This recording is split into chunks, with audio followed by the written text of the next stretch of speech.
മാർജാര വിഭാഗത്തിലെ ഏറ്റവും വലിയ 5ാമത്തെ ഇനത്തെയാണ്. പേര് പ്യൂമ. നോർത്ത് അമേരിക്കയിലും സൗത്ത് അമേരിക്കയിലുമായി പടർന്നു കിടക്കുന്ന മാർജാര വിഭാഗമാണ് പ്യൂമകൾ. ഒത്തിരി പ്രത്യേകത ഉള്ള സ്പീഷീസാണ് ഇവർ. ലോകത്തെ ഏറ്റവും കൂടുതൽ പേരുകളുള്ള ജീവിയും പ്യൂമ തന്നെയാണ്. Puma, cougar, mountain lion, panther, deer tiger, Nittany lion, red lion, Mexican lion, American lion, പാൻജുയി തുടങ്ങി 40ഓളം പേരുകൾക്ക് ഉടമയാണ് പ്യൂമകൾ. 1 മീറ്ററിലധികം നീളം വയ്ക്കുന്ന പ്യൂമകൾ ശരാശരി 70 കിലോ വരെ ഭാരം വയ്ക്കാറുണ്ട്. കരുത്തുറ്റ ശരീരത്തിന് ഉടമകളാണ് പ്യൂമകൾ.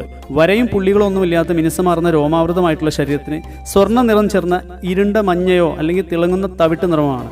വളരെ വലിയ മുഖത്തിന് വശങ്ങളിലും ചുണ്ടുകളിലും വെളുപ്പ് നിറമാണുള്ളത്. എല്ലാതരം വനങ്ങളിലും പർവ്വതങ്ങളിലും മരുപ്രദേശങ്ങളിലും എല്ലാം പ്യൂമകൾ കാണാറുണ്ട്. വളരെ വലിയ ഇരകളെ വരെ ഇവ വേട്ടയാടാറുണ്ട്.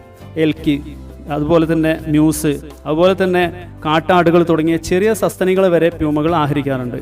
ആഹാര ലഭ്യത നന്നേ കുറവുള്ള സമയങ്ങളിൽ ഇവ വളർത്തുമൃഗങ്ങളെയും ആക്രമിക്കാറുണ്ട്. 7 സബ് സ്പീഷീസുകളുണ്ട് ഇവയിലുണ്ട്. മനുഷ്യരോട് അകലം പാലിക്കുന്ന പ്യൂമകൾ അപൂർവമായിട്ട് മനുഷ്യരെ ആക്രമിക്കാൻ തുനിയാറുണ്ട്.